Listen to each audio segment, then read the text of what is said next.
Hey guys, तो स्वागत है आपका कैप्टन B2 के चैनल में, जहां आज हम बात करने वाले हैं एडिट ड्रोन्स के बारे में कि वो मिस मार्वल की सीरीज में कैसे दिखे और इसका क्या तात्पर्य है एंड वो कैसे one of the most famous story line Armor Wars के लिए न्यू रखेगी। वहीं कमाला के पावर्स के बारे में भी बात करेंगे कि वो कैसे मिस्टर फैंटास्टिक से काफी अलग है, दो दिखने में दोनों के पावर्स सेम लगते हैं। प्लस सीरीज में उसके पावर्स को क्यों बदला गया है, साथ ही साथ ये भी डिस्कस करेंगे कि कमाला के पावर का सोर्स क्या हो सकता है एमसीयू में एंड ये बैंगल्स का रिलेशन किससे है। So without wasting any your time, चलिए मेन वीडियो पे आते हैं। एडिट ड्रोन्स को लास्ट टाइम हमने नो वे होम में देखा था, जहां उसको डीओडीसी वालों ने जब्त कर लिया था, जिसमें से कुछ डैमेज थे एंड जो वापस चले गए थे सही सलामत उसको भी सीज कर लिया गया था। तो इससे तो हमें यही लगता है कि एडिट ड्रोन्स को डीओडीसी ने रिपेयर किया एंड उसको अपने फायदे के लिए यूज कर रहे हैं। बट एक पॉसिबिलिटी यहाँ पे ये भी हो सकती है कि डीओडीसी वालों ने एडिट के मॉडल को एनालाइज करके खुद के एडिट ड्रोन्स बनाए,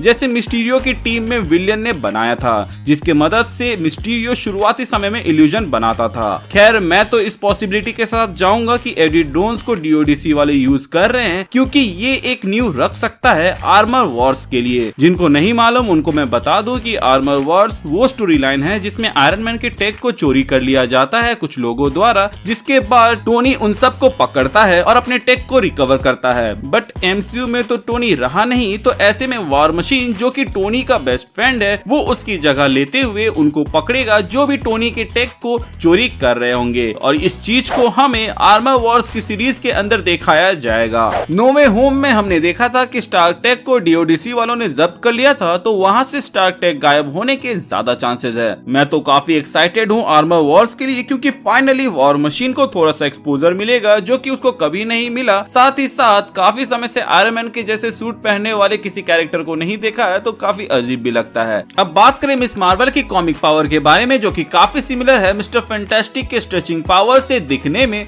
जिसको भी एक कारण माना जा सकता है कि क्यों कमाला के पावर्स को बदला गया मिस मार्वल की सीरीज के अंदर। एज एमसीयू के अंदर भी बहुत जल्द फैंटास्टिक फोर आने वाले हैं। इसके अलावा अगर आपने मिस मार्वल के कॉमिक्स पढ़े होंगे और उसके पावर से वाकिफ होंगे, तो आपको पता होगा कि वो अपने बॉडी को मिस्टर फैंटास्टिक के जैसे स्ट्रेच ही नहीं बल्कि एंटमैन के जैसे छोटा या बड़ा भी कर सकती है। इनफैक्ट जब कॉमिक्स में वो अपने पावर को डिस्कवर करती है तो उसका हाथ छोटा हो जाता है कंपेयर टू हर बॉडी, एंड जब सबसे बचते बचाते लॉकर रूम जाती है तो वहाँ वो जायंट मैन के जैसे बड़ी होकर सीलिंग से टकरा जाती है, बिल्कुल एंटमैन एंड वास्प के इस सीन के जैसे। इसके अलावा आप इस कॉमिक पैनल को भी देख सकते हैं जहाँ पर वो एंटमैन के जैसी छोटी हो गई है, जिससे हम ये बात समझ सकते हैं कि अगर उसके कॉमिक वाले पावर्स को ही एमसीयू में डाल दिया जाता तो वो ना सिर्फ मिस्टर फैंटास्टिक बल्कि एंटमैन के पावर से भी रिजेंबल करता। तो इन सब चीजों को अवॉइड करने के लिए और स्टोरी की जो डिमांड है उसको फुलफिल करने के लिए उसके पावर्स को बदला गया है। बाय द वे, आप लोग कंफ्यूज ना हो कि कमाला के पावर्स काम कैसे करते हैं, इसीलिए मैं यहाँ आपको शॉर्ट में एक्सप्लेन कर देता हूँ। तो बॉस, कमाला के पावर्स मल्टीवर्स से जुड़े हुए हैं, जहाँ वो मल्टीवर्स में मौजूद जितने भी वेरिएंट्स है उनसे मास लेती है और अपने हाथ को बड़ा करती है। सिंपल शब्दों में कहूँ तो मल्टीवर्स तो इनफाइनाइट है, तो ऐसे में कहीं ना कहीं कमाला की कोई ना कोई वेरिएंट अपना साइज छोटी कर रही होगी, तो वहीं दूसरे यूनिवर्स में कोई कमाला होगी जो अपने साइज को बड़ा कर रही होगी। तो यहाँ पर जो कमाला छोटी हो रही है उसका मास दूसरे यूनिवर्स में जो कमाला बड़ी हो रही है उसको चला जाता है,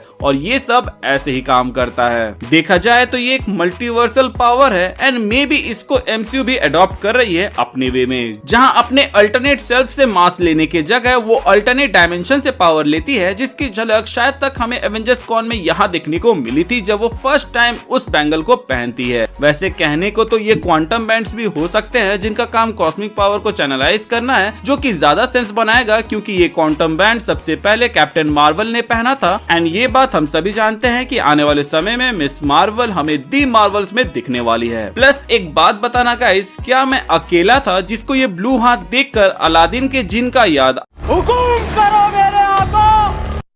चुप चुप साले फर्जी सस्ते जिन।